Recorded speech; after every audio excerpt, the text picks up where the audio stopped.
What's up, everybody? I'm Mike. This is RC for us, and I'm back with another video with the Outcast.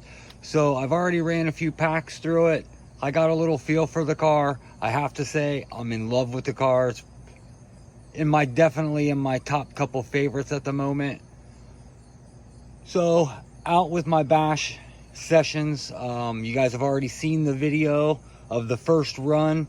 As you can tell, everything went great. I did mention in the video that I did have one of the wheel lugs go loose on me, but it didn't cause me any problems because I caught it after I was done for the day. I had that issue, and I had one of these pillow ball retainers come loose on me. No big deal, didn't cause me any issues or anything like that. In fact, I didn't even notice it until I got home and noticed it was pretty loose. Other than that, the bash went fantastic. I had a blast both times. The second time I went, I did suffer a tremendous cartwheel, and I'll show you that footage somewhere in here. And I ended up breaking my rear wing mount. As you can see, it just broke it. So Rich Duper Bash says to do away with this wheelie bar. Now, I was going to do that this time, but this, where it bolts through, adds to some rigidity, however you want to say rigidity, more rigider. So I went ahead and kept the wing on, or the wheelie bar on this time. When and if I break another one, I will remove it and give it a try. I already kind of told you in the other videos what I did to the truck before I ran it. The carbon fiber tubes that I put on it, I don't know, I didn't have any problems, so I assume they worked out really well. And I did put droop screws in it. I put these stone guards on. I was kind of concerned with the temperatures, but I didn't have any problems with the temperature. The motor never got really over 140, 130, so I'm happy with that. So today what I'm going to do is, I got some parts from M2C. So to fix the problem with the lug nuts coming off, I got some M2C Sherlock nuts for the 8S, part number M2C 1177. So these 24mm lugs, these things are beautiful with the M2C logo etched in them. I'll show you once I got them back on the truck. Epic. I got those. I also went ahead and got M2C's part number 3325, the pillar ball retainer nut kit.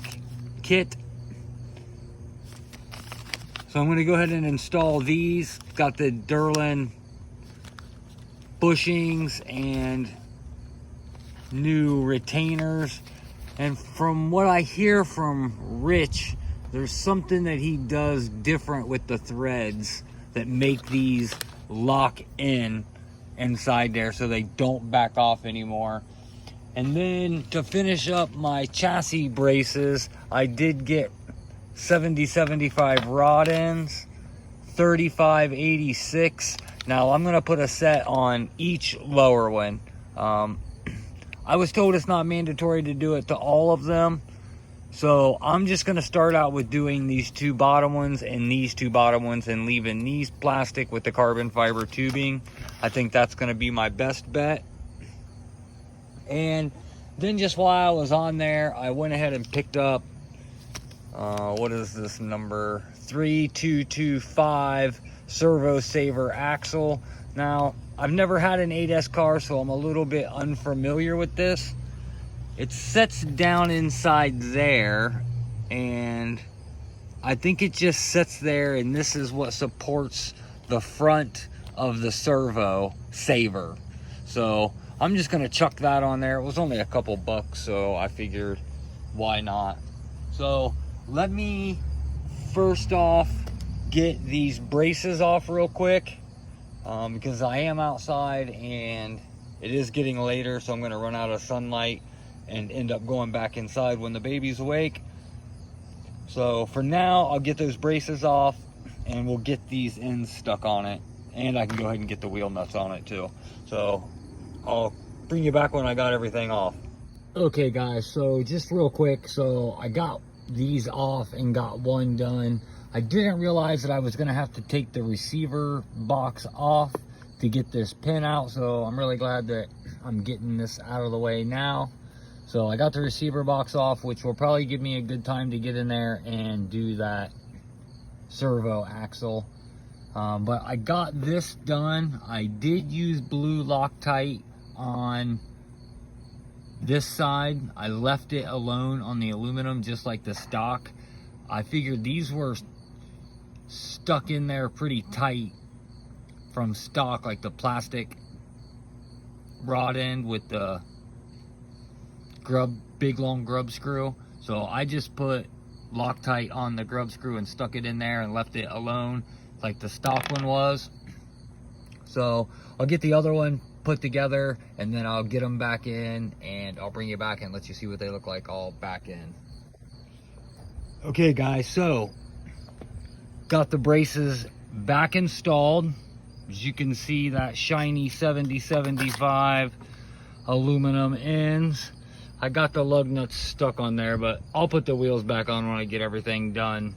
And I also got that, let me get over here, got that servo axle installed. So that was pretty easy. 4 screws underneath the chassis to get the receiver box loose, and it pulled up. I was able to pull out the stock plastic one, pop in the new aluminum one, put it back in spot, put my 4 screws back in, voila.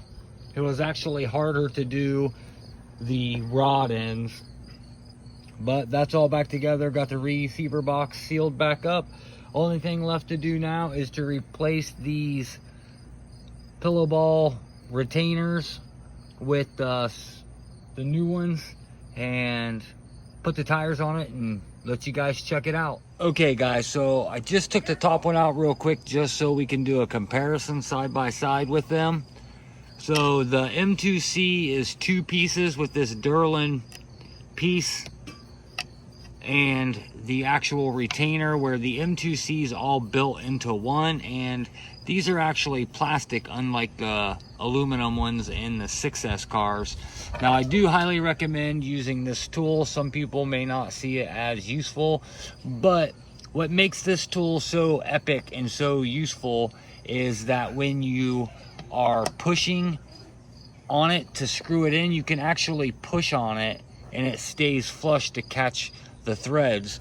Whereas if you try to just use an Allen head wrench, well, it just pushes through.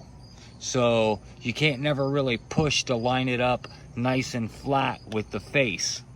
So with this tool, you're able to line it up nice and flush and get it screwed in nice and straight.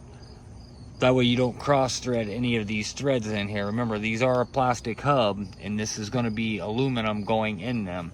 So let me get these installed, and once I got them installed, I will bring you back and show you.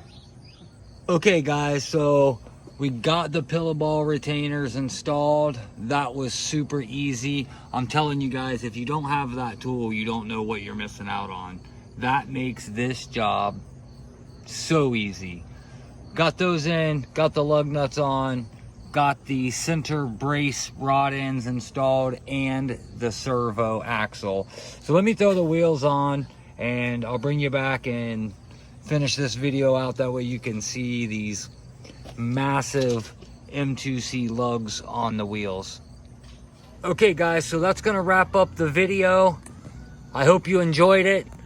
First little bit of M2C toughness going into the truck. Like I said, my last video, I've been having a blast driving this thing. I can't wait to get it out and drive it again with even more confidence that I don't have to worry about no rod end problems. I shouldn't have to worry about no lug nuts coming loose, no pillow balls coming loose. I should be good to go. I'll see you guys on the next bash. I'm Mike, this is RC for Us, and we're out.